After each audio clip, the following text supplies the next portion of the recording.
வணக்கம். அன்பு, அன்பு, அன்பு. இதுப்பா நமக்கு ஏன்பா வம்பு அப்படிங்கிட்ட தான் நம்ம எல்லாருமே நினைப்போம். ஏன்னா அன்பை நம்ம ரொம்ப ரொம்ப நேசிப்போம். சில நண்பர்கள்லாம் நம்ம கூட இருக்கும்போதே பார்த்துருப்போம். என்னெல்லாம் ரொம்ப கஷ்டப்படுத்தாதப்பா, காயப்படுத்தாதப்பா, எதுவாக இருந்தாலும் 2 அடி அடிச்சிடுப்பா, சொல்லு தாங்க மாட்டேன் அப்படிங்கிறதெல்லாம் பார்த்துருப்போம். ஆனால் அந்த நட்பு நம்ம சார்லி சாப்பின் ஐயா மாதிரி எவ்வளோ காயங்கள் இருந்தாலும், வலிகள் இருந்தாலும் சிரிச்சுக்கிட்டே மற்றவங்கள சிரிக்க வைப்பார். அது மாதிரி தான் சில அன்பான நண்பர்களை நாமளும் பார்த்துருப்போம்.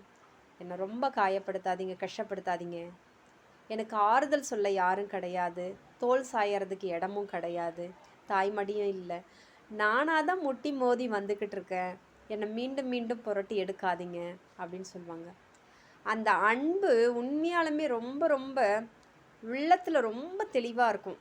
ஸோ இது மாதிரி தன்னுடைய அடையாளங்களை அன்பை பொழியறதுக்கு ஒரு தனித்திறமை வேணும். என்னுடைய நிறை குறைகள் பலகீனங்களை சொல்கிறது அன்பின் அடிப்படையில் தான் நம்ம கைது செய்கிறோம். வேறு எதுவுமே நம்மளை ஒன்றும் பண்ண முடியாது. அவன் சொன்னான் அப்படிங்கிறத விட அவங்க மேலே நான் கொண்ட அன்பு, அது யாருக்காகவும் எதுக்காகவும் விட்டு கொடுக்க மாட்டேன்.